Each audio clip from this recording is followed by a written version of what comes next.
Assalamualaikum warahmatullahi wabarakatuh. Sabahul khair. Kaifa halukum? Bagaimana kabarnya soleh-soleha ibu di rumah?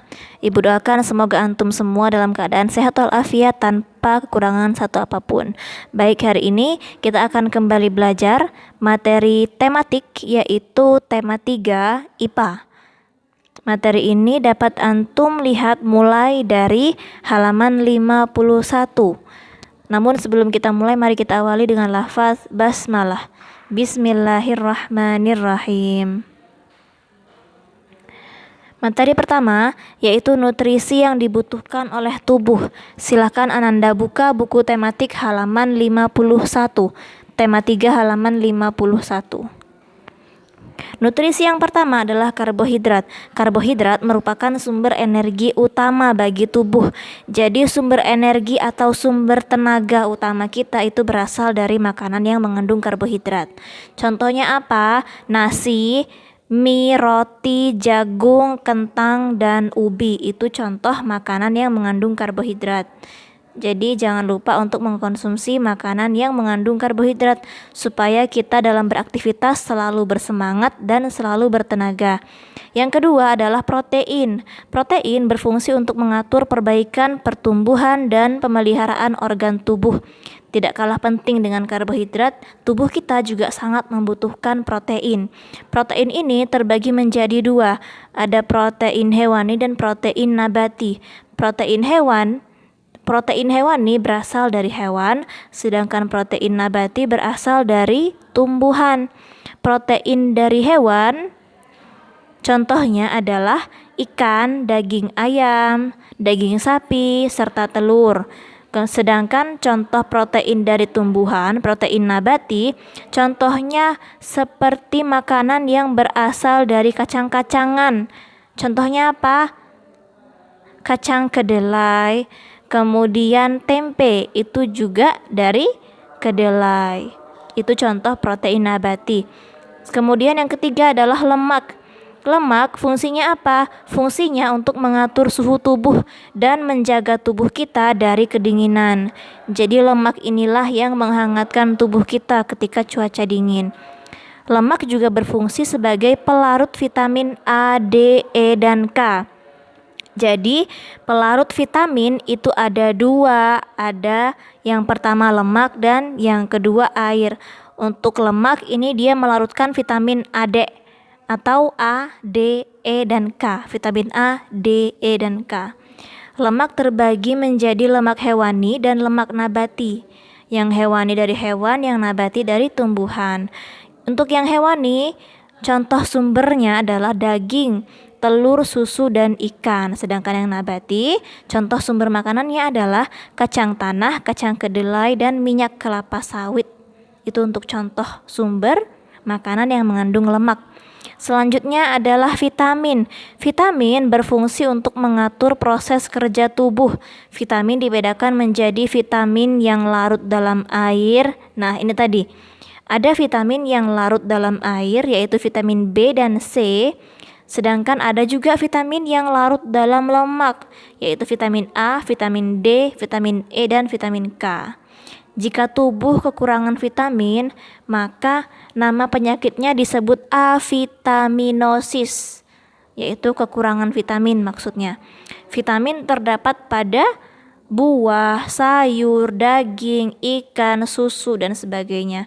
Itulah kenapa anak soleh-soleha ibu antum harus banyak-banyak mengkonsumsi sayuran, buah-buahan. Itu sehat sekali untuk tubuh antum. Jadi jangan lupa untuk makan sayur ya soleh-soleha ibu, karena sumber vitaminnya banyak dari sana. Yang kelima adalah air. Air merupakan komponen terbesar penyusun tubuh manusia. Sebagian besar air dalam tubuh akan hilang keluar tubuh melalui urin, tinja, keringat, dan uap air saat kita bernafas. Jadi tubuh kita itu terdiri dari air. Banyak air yang menjadi komponen dalam tubuh kita. Maka dari itu jangan sampai kita kurang minum. Kalau kita kurang minum air putih, maka akan terjadi kekurangan mineral, kekurangan air dalam tubuh kita. Akibatnya apa? Berakibat ke ginjal dan kulit. menjaga kestabilan tubuh, mengeluarkan zat-zat sisa melalui ginjal dan kulit. Kalau kita kurang minum, kurang air, maka fungsi ginjal akan terganggu. Begitu. Jadi jangan lupa makan sayur, buah-buahan, sayur dan buah-buahan, kemudian makanan yang mengandung protein dan sebagainya. Kemudian jangan lupa jangan malas untuk minum. Minum air putih itu penting sekali. Yang keenam adalah serat. Serat banyak sekali manfaatnya bagi tubuh. Serat ini bermanfaat dalam merangsang dan memudahkan buang air besar, mencegah sembelit. Sembelit itu apa, Bu? Sembelit itu susah buang air besar. Jadi kalau misalkan antum susah nih buang air besarnya, berarti antum kekurangan serat. Mencegah resiko terjadinya serangan jantung dan kanker usus, itu fungsi dari serat. Kemudian serat ini terdapat di mana, Bu? Serat ini lagi-lagi terdapat banyak sekali di sayur-sayuran, kemudian buah-buahan, biji-bijian, gandum utuh dan jagung. Itu sumber makanan yang mengandung serat. Yang ketujuh, mineral. Contoh mineral yang dibutuhkan dalam tubuh adalah, antum tahu susu? Susu itu banyak mengandung kalsium. Kalsium itu untuk apa, anak ibu? Ya, kalsium itu berfungsi untuk tulang, untuk pertumbuhan tulang. Makanya anak-anak seusia antum yang masih dalam masa pertumbuhan sangat baik sekali untuk banyak-banyak mengonsumsi susu, karena susu itu kandungan kalsiumnya tinggi. Kalsium, fosfor, dan zat besi itu contoh mineral yang dibutuhkan dalam tubuh. Fungsinya juga untuk memelihara tulang dan gigi. Gigi juga merupakan salah satu organ tubuh kita yang harus kita jaga dengan banyak-banyak mengonsumsi makanan yang mengandung mineral. Contohnya apa? Makanannya itu ada daging sapi, daging kambing, bayam, tomat, dan sebagainya. Selanjutnya yaitu gangguan sistem pencernaan. Materi tentang gangguan sistem pencernaan ini terdapat di buku antum halaman 53. Boleh sambil dibuka bukunya. Yang pertama adalah diare. Diare ini buang air besar yang encer atau cair dan terjadi lebih dari 4 kali sehari. Jadi kalau antum diare, bolak-balik ke WC terus, silahkan jangan dibiarkan, langsung diatasi dengan minum obat diare. Nah, jadi penyebab diare ini salah satunya adalah kebersihan makanan yang buruk. Kemudian apalagi? Terlalu banyak makan makanan yang asam dan pedas. Jadi kita harus menjaga makanan yang kita makan. Jangan sampai makanan yang kita makan itu terlalu asam, terlalu pedas. Tidak baik untuk pencernaan kita, dapat menyebabkan diare. Nah, kalau kita mengalami diare yang terus-menerus, dapat menyebabkan seseorang kehilangan cairan tubuhnya, kemudian menjadi lemas. Jadi harus segera diobati. Yang kedua, sembelit. Sembelit ini kebalikan dari diare.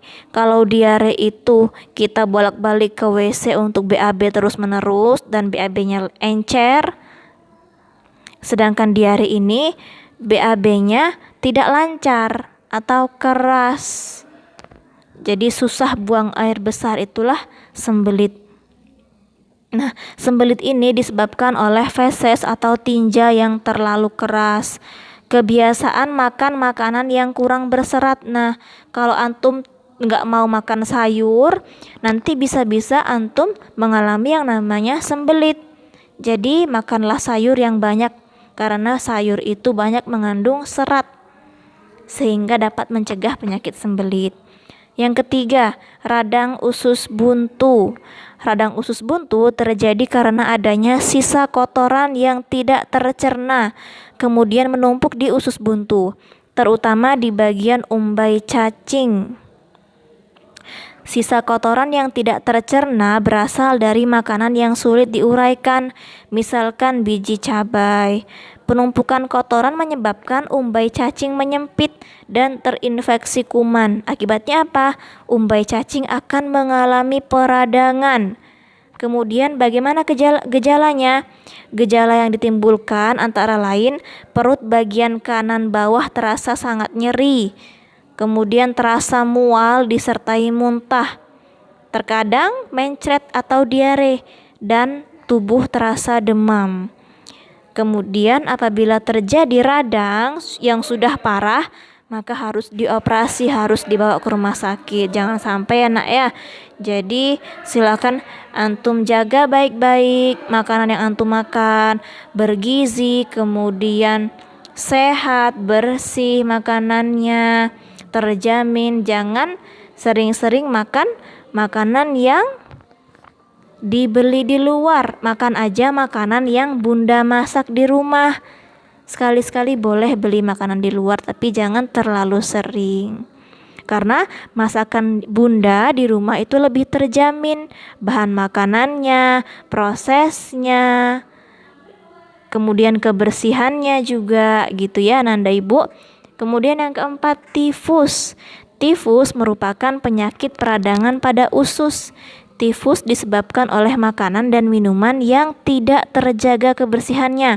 Nah, lagi-lagi tentang makanan yang antum makan. Tifus adalah penyakit menular. Parahnya lagi, penyakit tifus ini bisa menular.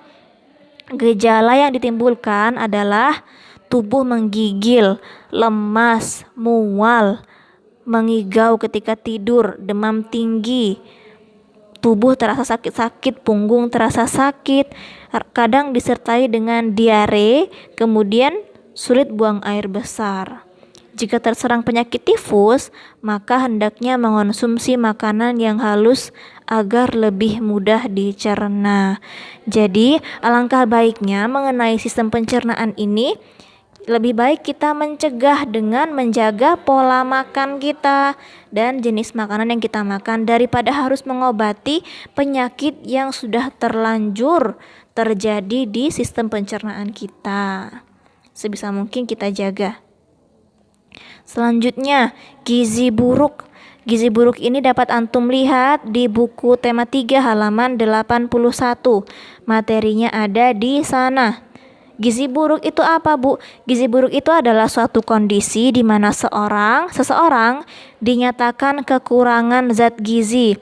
Penyebabnya apa? Keterbatasan penghasilan keluarga, pengetahuan kesehatan tentang gizi makanan yang kurang, kemudian kebersihan tempat makan yang tidak dijaga, jenis makanan yang dikonsumsi, kemudian penyakit tertentu, penyakit bawaan tertentu. Jadi bersyukurlah antum karena dalam kehidupan sehari-hari makanan yang antum makan tercukupi. Ada nasinya, ada lauk pauknya, ada sayurnya, ada buahnya, ada susunya lagi. 4 sehat 5 sempurna. Bersyukurlah antum karena antum masih bisa memenuhi kebutuhan gizi setiap hari dengan lengkap. Bayangkan kalau makanan yang antum makan itu gizinya tidak seimbang, maka dapat menyebabkan yang namanya penyakit gizi buruk.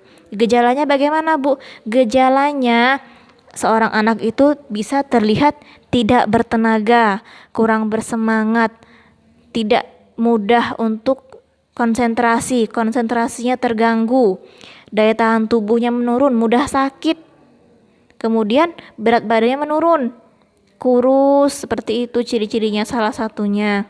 Pertumbuhan terhambat, itu untuk gejalanya. Kemudian dibutuhkan perhatian khusus dan kerjasama antara orang tua dan petugas kesehatan. Tentu kalau sudah timbul gejalanya harus segera dibawa ke petugas kesehatan untuk segera ditangani. Namun lagi-lagi lebih baik mencegah daripada mengobati. Makan makanan yang bergizi baik. Makan semuanya ya nak ya, sayur dimakan, buah-buahan dimakan. Pokoknya apa yang disediakan oleh bunda di rumah dimakan. Jangan pilih-pilih kalau makan. Karena setiap makanan yang antum makan, setiap makanan yang disediakan oleh bunda itu punya zat gizinya masing-masing. Jadi supaya lengkap gizi yang antum konsumsi itu supaya tidak terjadi yang namanya gizi buruk. Selanjutnya, materi tentang perut kembung. Materi perut kembung ini dapat antum lihat di buku tema 3 halaman 88. Apa itu perut kembung? Perut kembung ini merupakan kondisi ketika perut terasa penuh dan kencang dan kadang terlihat membesar. Kembung, perut kembung. Kemudian terjadi ketika terdapat gas yang berlebihan pada lambung dan usus. Selanjutnya, terjadi perut kembung dipengaruhi oleh jenis menu makanan atau minuman dan cara kita mengonsumsinya. Jadi penting untuk mengonsumsi makanan yang baik. Misalkan makanan yang sudah tidak bagus lagi, yang sudah basi jangan dimakan, nanti menyebabkan perut kembung dan penyakit-penyakit yang lain tentunya. Cara mencegahnya, memperbanyak minum air putih, makan dan minum dengan perlahan-lahan, serta mengurangi makanan berlemak yang digoreng dan minuman bersoda. Ingat ya, makanan berlemak yang digoreng dan minuman bersoda itu dikurangi. Selanjutnya, sakit gigi. Ada yang pernah sakit gigi anak ibu? Coba dilihat materi sakit gigi di halaman 102. Penyakit ini terjadi akibat infeksi bakteri, gigi retak, penyusutan gusi, kerusakan yang mengakibatkan gigi berlubang, serta gigi yang terjepit di antara gigi lainnya ketika tumbuh. Kemudian cara mencegahnya antara lain memeriksakan gigi ke dokter setidaknya 2 kali dalam setahun. Kurangi konsumsi makanan yang manis, kemudian menyikat gigi 2 kali sehari. Sebelum tidur jangan lupa untuk menyikat gigi supaya sisa makanan yang antum makan sebelum tidur tidak menumpuk di gigi, tersisa di gigi dan menyebabkan sakit gigi. Itu untuk mencegahnya. Kemudian penyakit cacingan. Silahkan dibuka buku tema 3 halaman 105. Materinya ada di sana. Ada 3 jenis cacing yang paling umum menyebabkan penyakit, yaitu cacing pita, cacing tambang, dan cacing kremi. Disebabkan karena kebersihan yang kurang terjaga, kebiasaan BAB sembarangan tuh ya nak ya, jangan BAB sembarangan. Kemudian kebiasaan tidak memakai sepatu atau sandal. Siapa di sini yang suka bermain bola, misalkan bermain di luar nyeker nggak pakai sendal, jangan lagi, pakailah sepatu atau sendal. Kemudian jarang cuci tangan. Siapa yang makan nggak mau cuci tangan, silakan cuci tangan dulu. Dan sering menggigit kuku jari. Selanjutnya, telur cacing dapat menginfeksi melalui pori-pori kulit dan makanan. Gejalanya apa? Mual, diare, sakit perut, nafsu makan berkurang, wajah pucat, lesu dan kurang bergairah, serta badan kurus dan perut agak buncit. Nah, cara mencegahnya bagaimana? Kita harus selalu menjaga kebersihan diri dan lingkungan. Sebelum makan cuci tangan. Kemudian untuk pencegahannya lagi, rutin minum obat cacing sesuai anjuran dokter. Ya, jadi untuk mencegahnya bisa juga dengan minum obat cacing setiap 6 bulan sekali untuk anak-anak itu biasanya. Oke anak ibu, itulah tadi materi tentang sistem pencernaan manusia di tema 3. Silakan dipelajari dengan baik. Nah, besok akan di pertemuan selanjutnya akan ibu berikan soal latihan berkaitan dengan materi IPA ini. Tugasnya adalah mempelajari materi ini dengan baik. Silahkan dibuka halaman-halaman buku yang ibu ceritakan tadi, dipelajari dengan baik. Pertemuan selanjutnya insya Allah akan ibu berikan latihannya. Syukran kasiran. Ibu akhiri dengan lafaz hamdalah. Alhamdulillahirabbil alamin. Wassalamualaikum warahmatullahi wabarakatuh.